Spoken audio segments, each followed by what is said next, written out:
Hello and welcome back to another episode of Vikings Happy Hour, sponsored by Lake Monster Brewing, Eastside Jiu-Jitsu, and That's Badass Wood Art. Remember to use promo code CT Pocket for 20% off any item at That's Badass Wood Art, and be sure to like and subscribe to stay up to date with all of our Vikings content leading into training camp and beyond.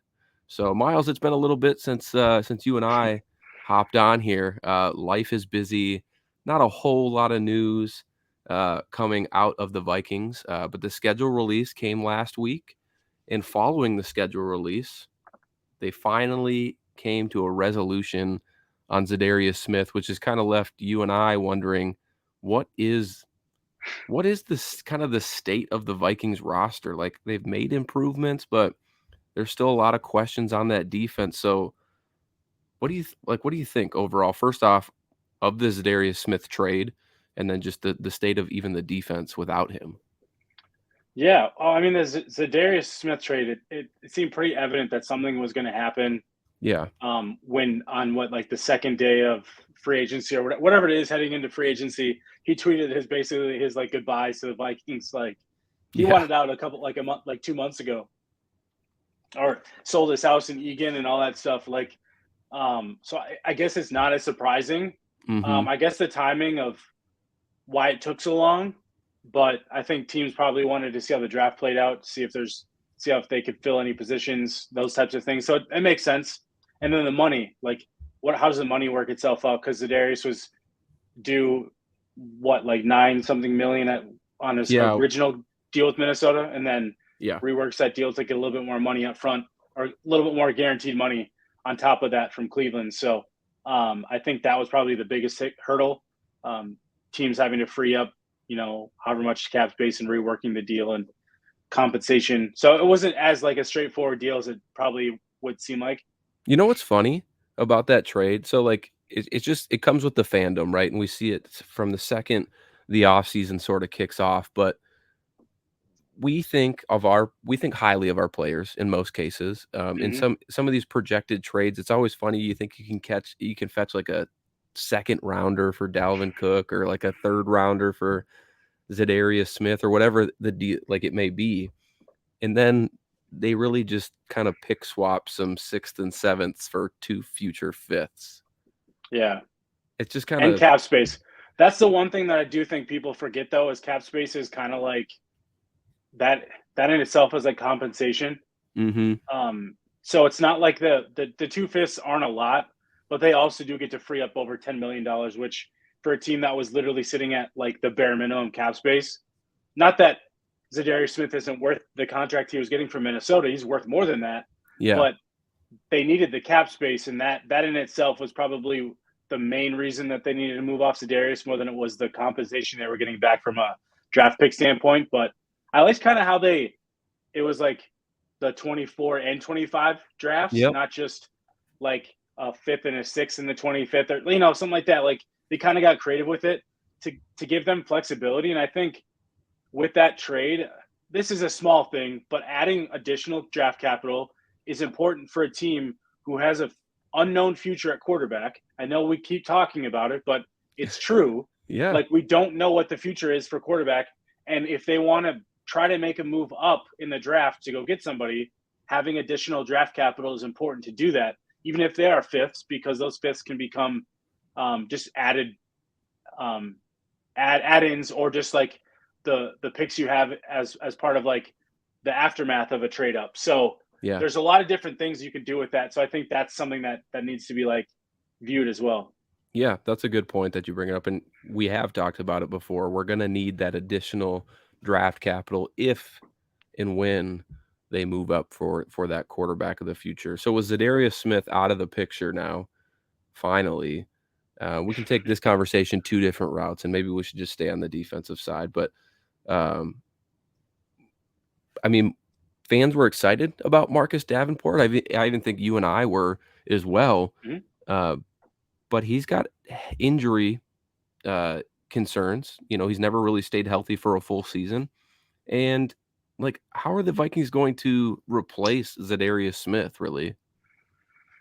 Yeah, you had kind of mentioned at the top where you had said kind of the Vikings have made improvements on defense, but I'm sitting here after the ZaDarius trade, I'm Did they though? Like, You're now wondering I if think they've regressed and just hoping that Flores is well, the key. that's right. That you're kind of hoping. There's a lot of like hoping and a lot of coaching impact that you're hoping kind of takes over, which Yeah. isn't like a bad thing for a team that's like resetting the defensive rosters specifically. But there are a lot of question marks. Marcus Davenport is someone who I think when the Vikings originally signed him, we kind of saw that as okay. Well, they have a placeholder. That's the replacement for whichever guy they get rid of up between Hunter or ZaDarius. Obviously, ZaDarius seemed like the obvious one, and he seems like that one-for-one replacement. Now he hasn't been as productive as ZaDarius, but he's significant. He's like 5 years younger, and there's still upside to untap, and that's kind of the hope. There is the scheme and the coaching can really get him there. He's not the same prototype build-wise as ZaDarius. He's a lot taller, leaner, or like more like that, like a defensive end, true defensive end, where ZaDarius kind of has that true hybrid outside linebacker defensive end body. But Danielle Hunter is kind of like that same thing as like Marcus Davenport. Those guys are big, lengthy, and kind of has that fit between the like hands in the dirt type thing. But so I'm curious to see how they deploy those guys. But it really does seem like DJ Wanham and Patrick Jones are really the guys in the waiting now. Like Patrick Jones to me more than DJ Wanham. Wanham's kind of had 3+ years to prove something, and he's kind of just been, meh. Yeah. But Patrick Jones kind of had some decent games last year in the new scheme, and I think he's a guy, if you can get him more snaps to see if he can maybe be a future guy in your future. He's a 3rd-round pick, like in 2021. So it's not like he was a low round pick. So I think there is maybe something they see there, or like hope is there. But like those, it kind of feels like that's kind of what it is, though. It's a rotation, and I think that's okay. DJ Wanham, Andre Carter, who they signed in UDFA. I know they're excited about undrafted free agent. He was they gave him the most guaranteed money out, maybe not ever of a UDFA, but like really close to. Yeah, I remember seeing that as well. Yeah, it's interesting. And I think the thing that concerns me the most about the ZaDarius trade and just kind of what's behind him on the depth chart is we have a pretty young and inexperienced cornerback group. And if we're not like getting to the quarterback with our pass rush enough, it's really going to put those guys a lot of pressure on them to perform in kind of hold their whatever, if it's a wide receiver, a tight end, whatever, kind of they're responsible for that person.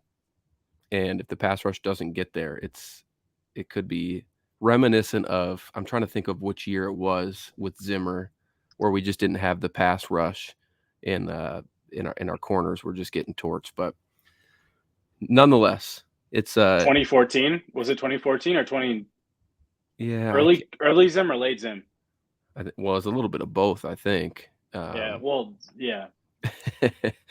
2020 was rough. I know. I remember that, but yeah, with Cam Dantzler and everybody like that. But yeah, the defense, it's a concern. They didn't really address linebacker, so they're really looks like they're rolling with Hicks and Asamoah and bench guys. And yeah, the secondary's got potential, but yeah, the state of the Vikings defense is a concern for me, and I don't know how they address it moving forward. It raises a lot of questions of like, we know the offense and where the offense sits. The offense is like really stable, steady. I think we all expect an uptick in production, but how much we don't actually know. But like we know that the offense is good. Like there's no questioning that. But it's like, is this team like, what is this team trying to be? And I know they keep saying like competitive, and they keep saying competitive rebuild in like this like unison, but it just kind of like we know that like this defense is not a Super Bowl contending type defense. The offense might not even quite be that, right? So they're kind of in this middle ground again, and I think they could be a playoff caliber team. I'm not going to like sit here and pretend that they can't be, but the Vikings haven't been to the playoffs in back-to-back years since 2008, 2009. And I'm not saying that means that they can't break that curse now, but they haven't really done anything to truly help themselves in the short term. The long term, I love the moves. I love the Addison, move. I think Marcus Davenport can obviously be a long-term solution if he can stay healthy and you give him an extension. Like, there's other moves that the Vikings have made to create long-term plans, but there's a lot of unknown right now, and I think they're Yeah. kind of playing it as if we're bad, we're okay. Like, they kind of just feel okay with just being where they are and I think hoping they they can just be want to give better. it a But good try, right? yeah, yeah, And yeah, if they can replicate the success that they had last year, even a little bit, maybe get into the playoffs and make a little noise, then which we know how there's they won last year was very unsustainable. right.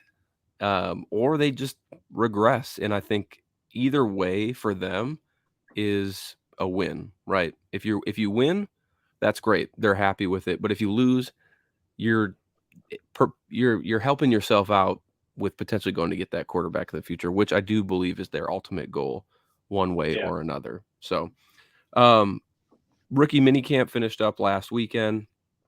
Obviously Addison showed his skill set and why we picked him in the first round. But I don't want to talk about the rookies here. I just want to talk to you quickly before we round out this show.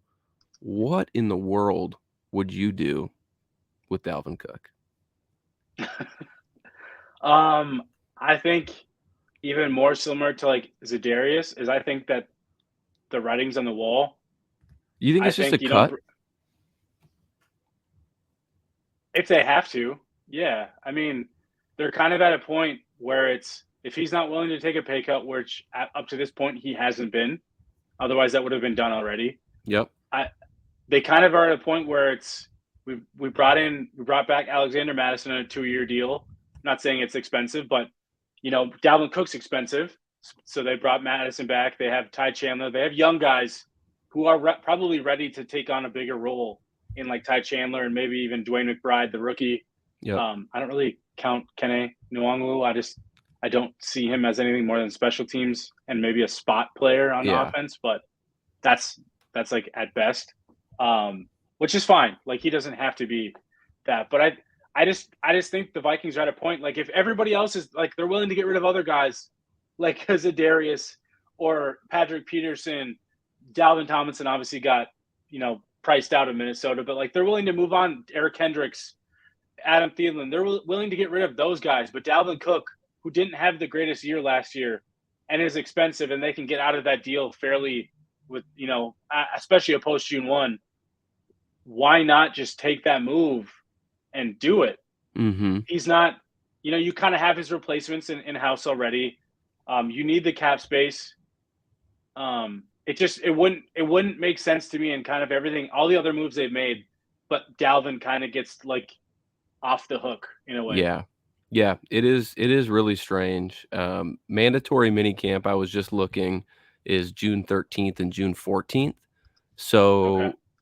you'd I have would assume there's something that happens before then. you'd have to think that there's a little bit of a resolution before that point. But yeah, it's weird. They've removed him. I mean, depending on if you want to read into it, but they've removed him from the banner on the Vikings Mm-hmm. Twitter page, replaced with Alexander Madison. And there's been some cryptic tweets throughout the offseason from Cook himself. So Yeah.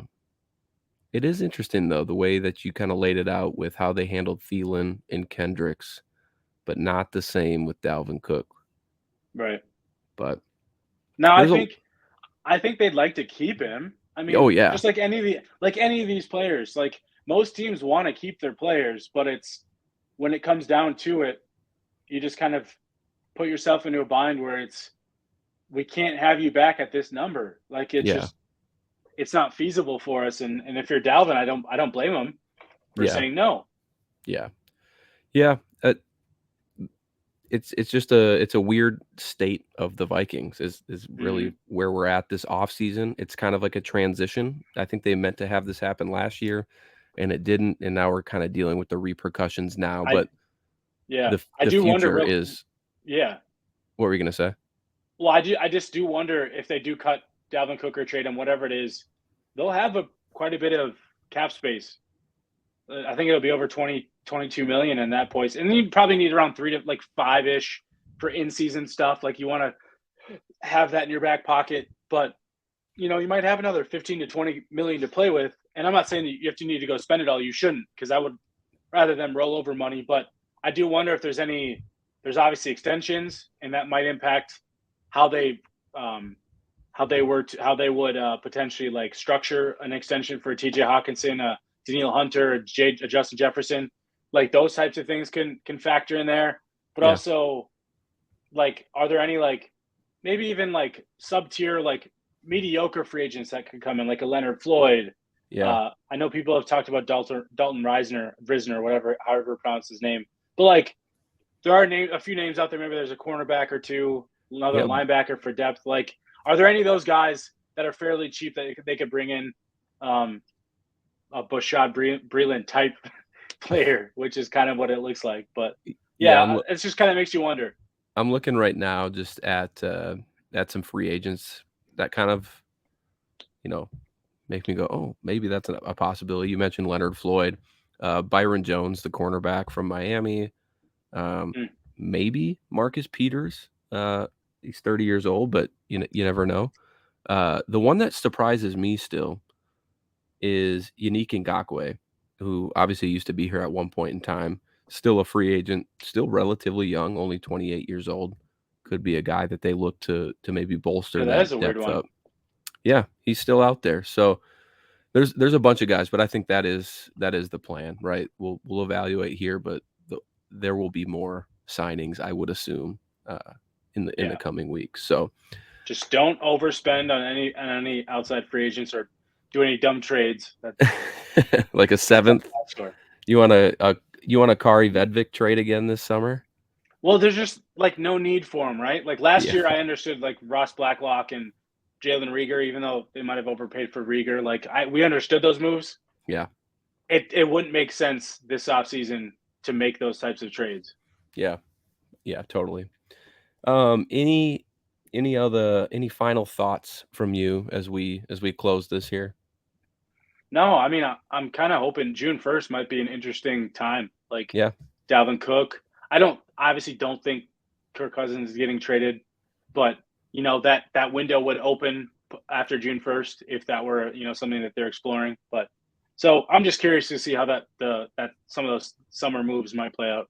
Yeah, in the time being, enjoy watching, the guys out there in shorts making spectacular plays on the Vikings training or practice field. We do have some content coming out here, though. With summer, it's a little bit slow, so you could probably expect to see a little bit less. But we got some breakdowns still coming. It's just got to put those clips together, and then potentially somebody who might know Jordan Addison really well coming on to talk about him on the show in the coming weeks. And then Jason and Flip will have some shows as well with the final score. So make sure you like and subscribe. Listen to these on your way to your cabins, the lake, the beach, whatever you do during the summer. And until next time, everybody, Skol Vikings.